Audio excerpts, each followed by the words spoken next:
why I was so excited because Peachy just got a short hair like Zushin. So Oh that's, I mean, you yeah. can clearly see the resemblance. Obviously, I would be excited to see that hairstyle. It's one of my favorites. Not even kidding about it. It's super based hairstyle. But overall, of course, the recent patch note, and obviously, it's a new season, new beginnings, and it. But even if it's a new beginning, it's in the midst of a season of tournaments, and we are going to be seeing teams adjusting to it. To answer your question, I was highly expecting the Rafaela. I feel like she should definitely be a permanent ban right now for a simple reason that True. resurrection thing is broken.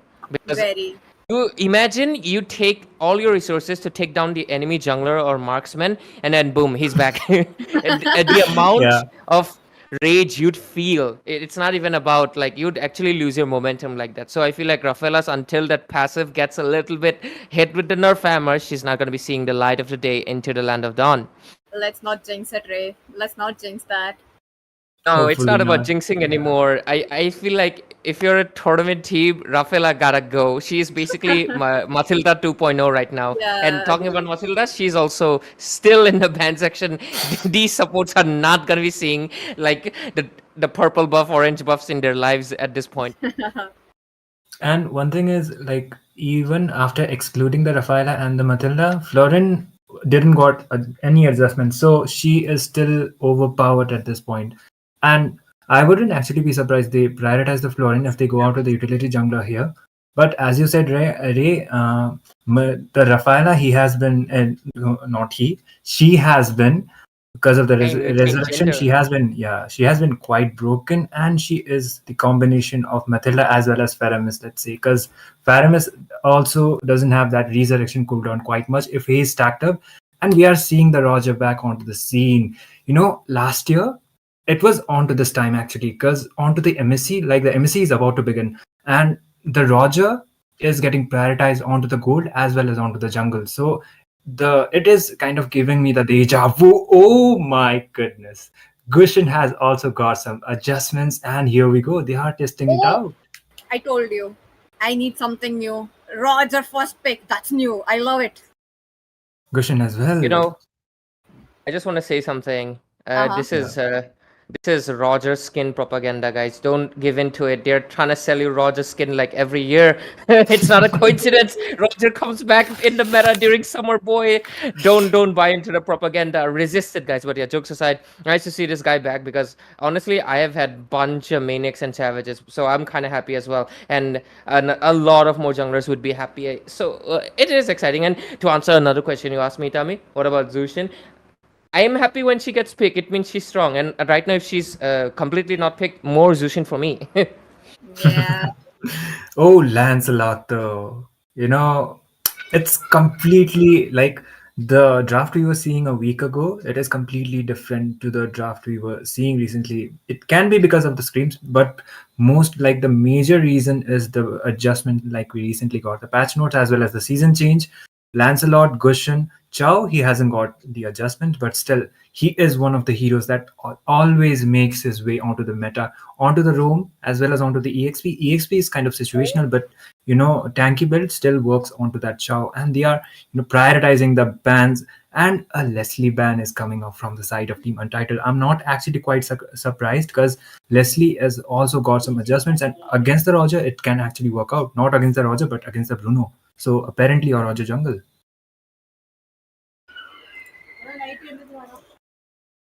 I just wanted to. What was it again? You're actually really right that since this is a friendly scream, of course, the intensity is basically toned down to zero. Like there's no stakes, so they can have a little bit of fun while also, of course, testing out the waters of the new patch note. And talking about the meta, I feel like we obviously the round three Swiss will be starting soon, and that's when we'll most likely see how teams are gonna be adjusting to the new season as well as the heroes. But definitely the highlight pick so far is the Bruno and the Roger. I feel like the Bruno definitely got adjusted very well. Like I feel like it's his time to shine back again. I'm actually more looking forward to Nathan and Khadija, but I feel like Yep. their adjustments are not exactly the biggest ones either. It's just cooldown reduction and slight damage buff here and there. The ones who got major is, of course, just like we mentioned, the Rafaela, Xborg also technically got a major adjustment because right now he spins twice as more, so basically that's more damage. But at the same time, if you're spinning twice as more, you have to find targets that do not move around. And in a meta where basically every hero at this point has a dash, it kind of puts you at the best spot. I feel like this patch is going to be an interesting one, and this season overall will be a spicy one as well because it's not exactly defined in a tank meta, nor is it exactly an assassin meta because some assassins have been tweaked. But we are more or less in combination of it for sure because Roger, Hellcut, I kind of count them into the assassin because they do require to come and clean up, you know? True.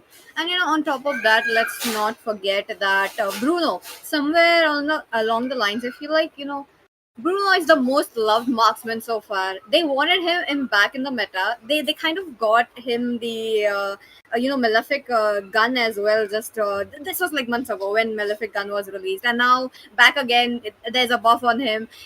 Now again he's gonna shine. He does have that critical damage onto him, which I really love. So I am curious to see how will this game go against these many assassins.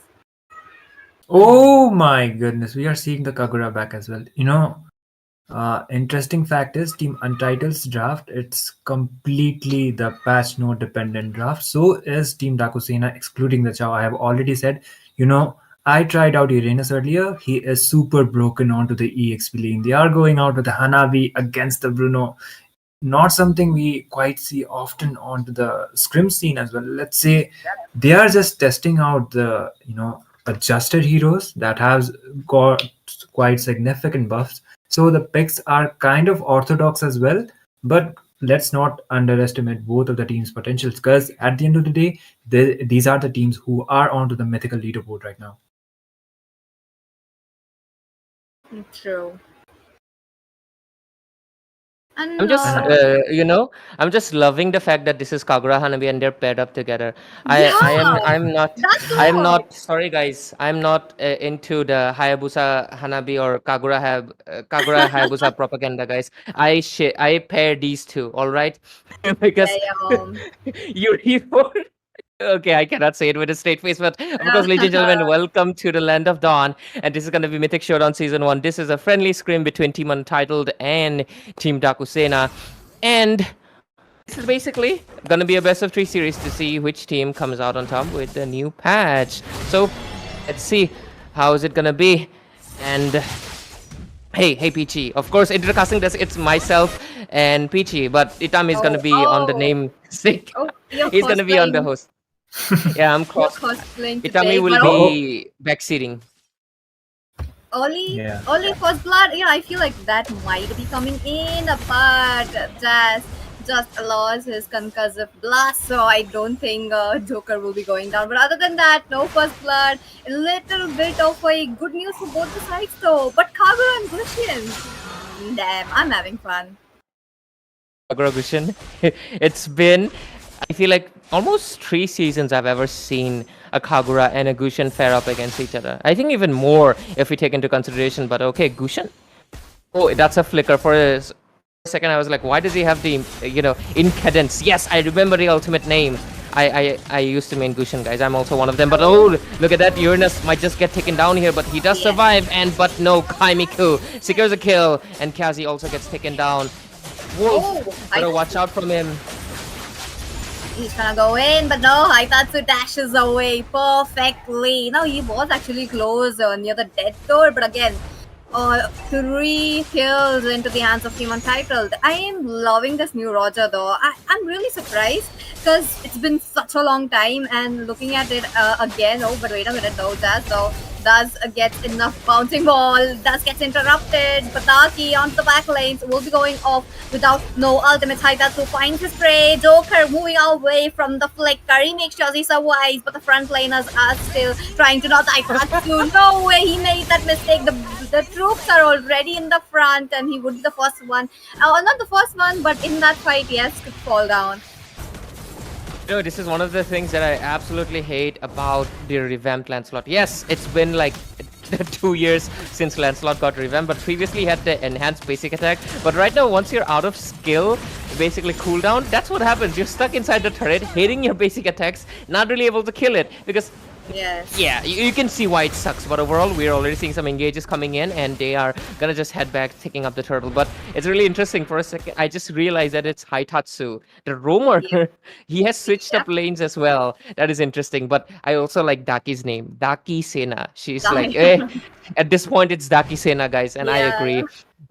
And let's not forget that the Chow is really having problem with the bouncing ball. He is getting caught quite a few times, which is causing some hindrance. I want to see how they are able to catch in. Lucky though, in just a brink of getting that kick on her face, moves it back safely. As of now, Untitled with that early snowball into the hands, especially into the hands of Rogers, one of the good looks. Oh, I thought that gets a stun. Kaimuku with a finishing stun will be the one who gets it. But on the other hand, Kaimuku still tries to go in for the Uranus, unable to do so. I mean, he's someone who can heal, left and right, but that's what we are looking about. But Taki, god damn it, that girl is just taking up kills and giving the best utility in these team fights. Mid lane is gone.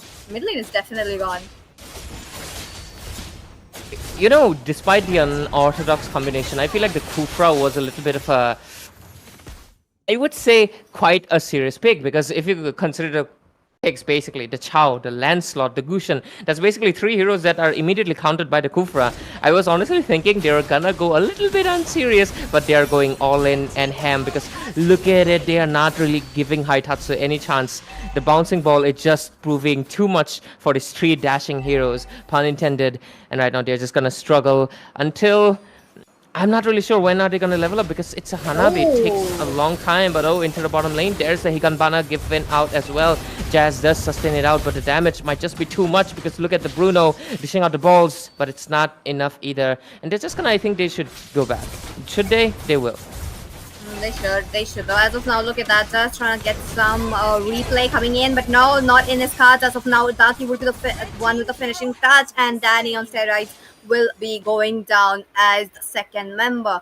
I really like how Untitled are not giving any space for the side of Team Daaku Sena to actually take away a little bit of a farm as well. Look at that. Just not even, just 5 minutes into the game, and they are already contesting for that. And I thought so with that retribution, I believe he was the one who got it. Yeah, he did. But you know, 11-0 score at her. Basically, okay, look at the positioning for the Daki though. She's just doing the Uranus business. It's the classic strategy of just trying to freeze out the lane and win over by the turrets. And I think I love the fact that Untitled is ignoring it, because you're supposed to do that. This is what you're supposed to do. Just ignore the Uranus at any cost.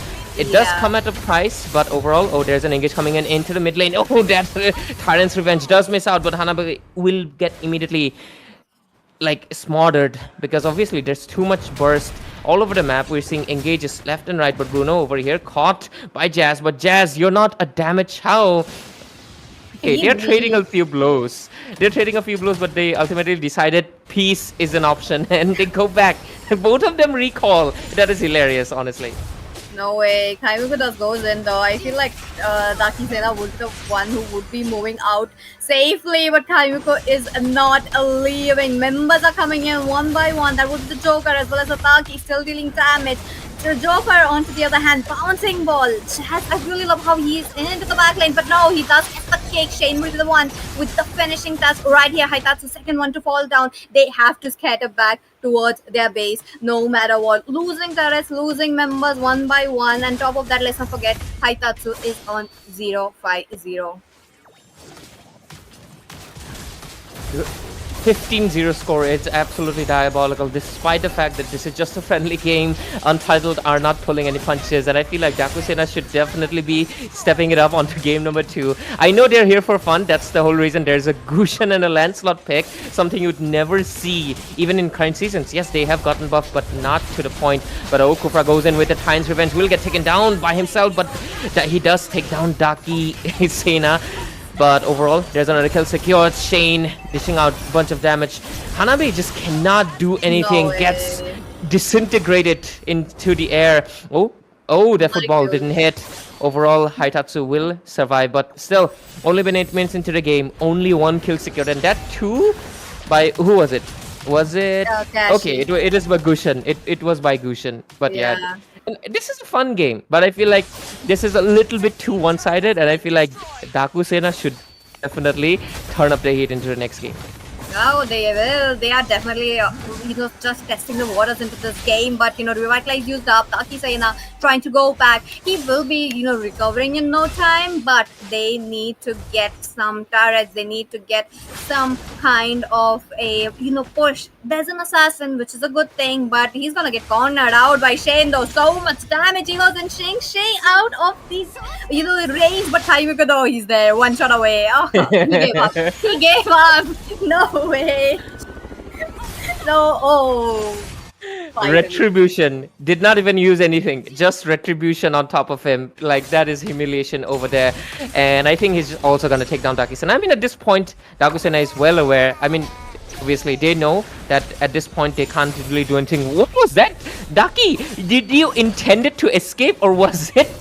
She actually did. For a second, I thought she was gonna surrender, but she did not. Here comes the Kufra. The Tyrant's Revenge missing out. Okay, it's a friendly game. I'm gonna look over that. But Kagura, what is that combination? I've never seen that before. A TikTok play over here, but Kaimiku secures a kill for himself. There comes the I am offended as well. Hanabi just not really having the best of a time overall. Only 2 members left. Shane secures a triple kill. Only Gushan left for defending the base. And I feel like this is basically the end. There is no minion wave. Oh, okay. They do get the minion wave right at the nick of time. Yeah. But I don't think they'll end though. I mean, come on. They also know they're taking it quite friendly. But okay, getting stunned left and right. They're targeting the base. They got that. Fast. This is a fast one. Victory! And I feel like this is definitely possible because of the fact that this was a friendly match. Yeah. I feel like since this is a friendly match, Daaku Sena pulled a little bit too much punches. Like, they should have Crazy. definitely been a lot more. I mean, yeah, it is a friendly game, but it is still a scrim. I feel like they went a little bit too unserious with 3 assassin picks. So, Itami, what do you think? Itami. I believe he's muted. Yep, Itami, you're muted. Don't worry, Oh my he's god! he's Thank not you for muted. reminding me. Welcome I'm back. muted. He's not actually. muted. He's not muted. Daaku He's just Daaku Sena on the Uranus. Damn. Okay. Anyways, that was Oh. Let's say. What? I just realized Daki's on the other team. And all this time I thought they were at the same team, but no, I just noticed Daki Sena is on the other. Oh no, what the hell? oh my god! Even I was not able to notice it. This whole time, the real Daki is here. I Why knew is there a Daki Sena? Oh my god! They